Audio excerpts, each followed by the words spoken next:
Okay, guys, I'm sorry. Let's go back what I was doing. This one is very difficult to stomach. The victim in this case was particularly vulnerable. She was a 3-year-old girl, and these are people that she trusts. Today, we learned that the official cause of death for this little girl is asphyxia due to suffocation, and the medical examiner has officially ruled this a homicide.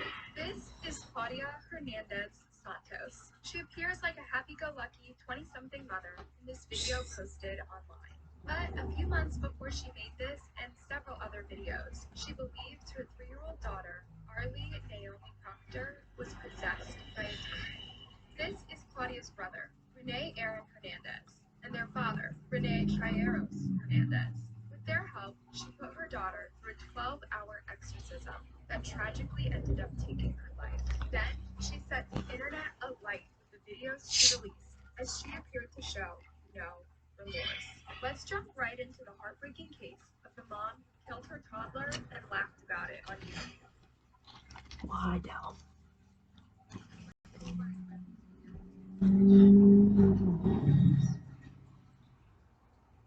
Who is Les Mills?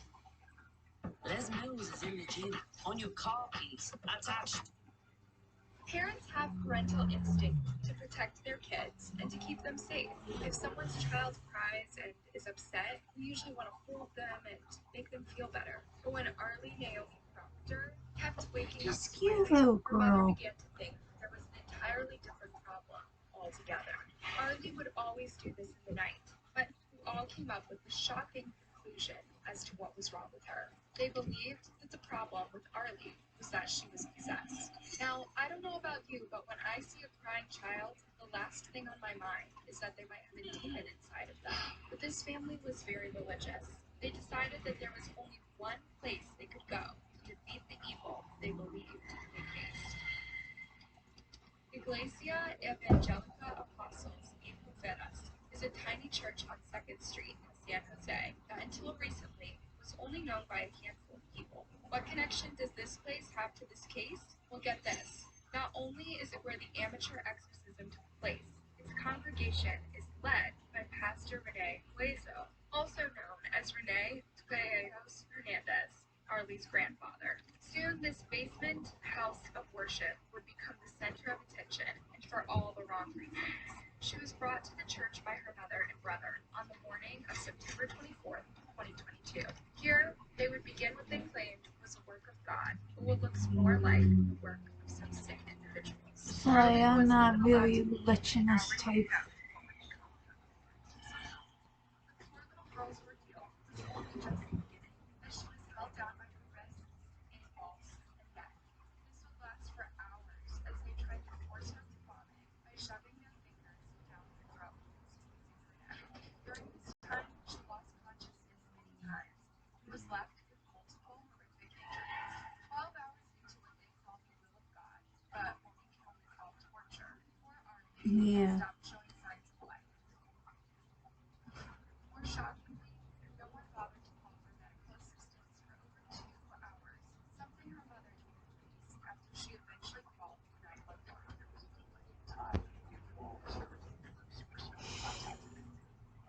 The reasoning behind that is obviously part of the investigation. We're still trying to wonder why anybody would delay calling first responders.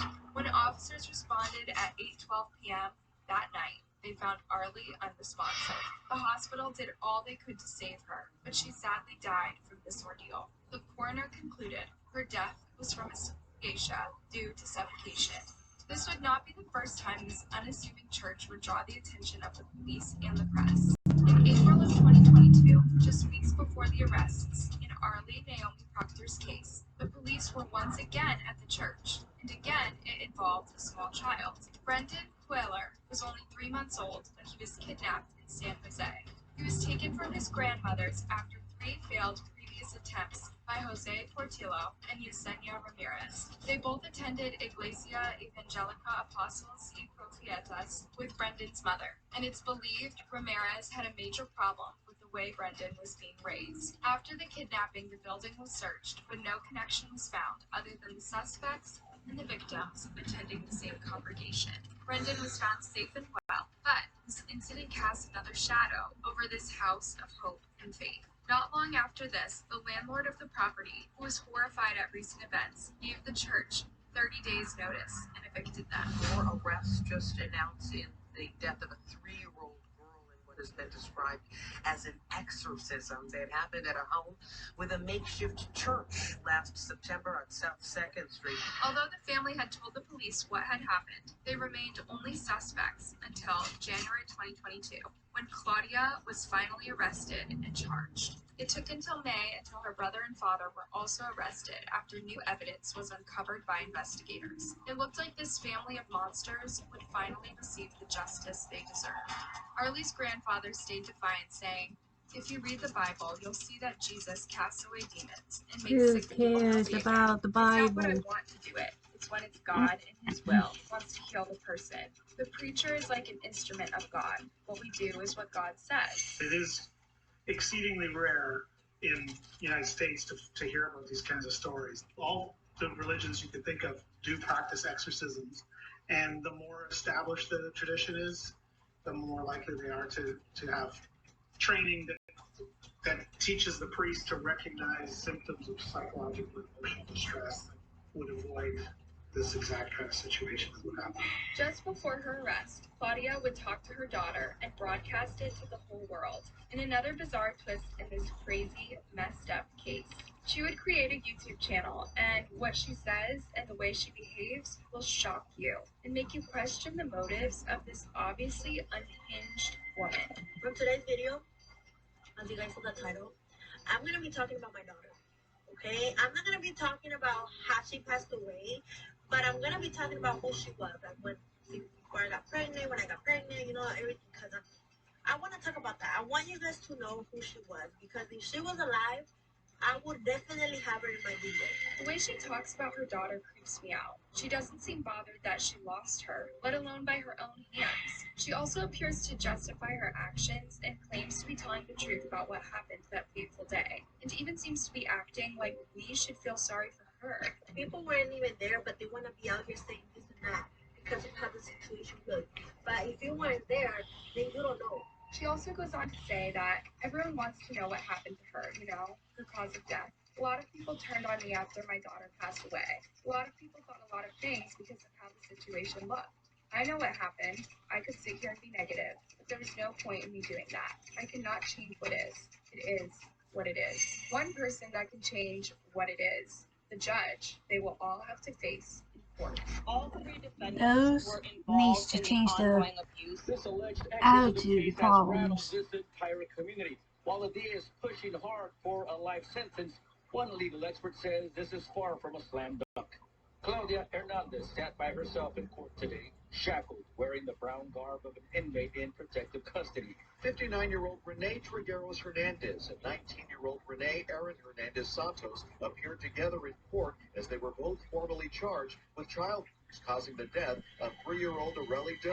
At the time of making this, the 3 still haven't been sentenced, and what the sentence they will receive is still unknown. Legal analyst Stephen Clark says, as horrifying as the allegations might be, it won't be easy to come back with a 25 to life sentence for the suspects if they're found guilty. The defendants are going to say they were well-intentioned but misguided. They thought they were helping this child by ridding the child of a demon. But it seems the defendant's legal team have a few tricks up their sleeves. Clark says witnesses might be hard to come by, and freedom of religion could also become a factor in the case.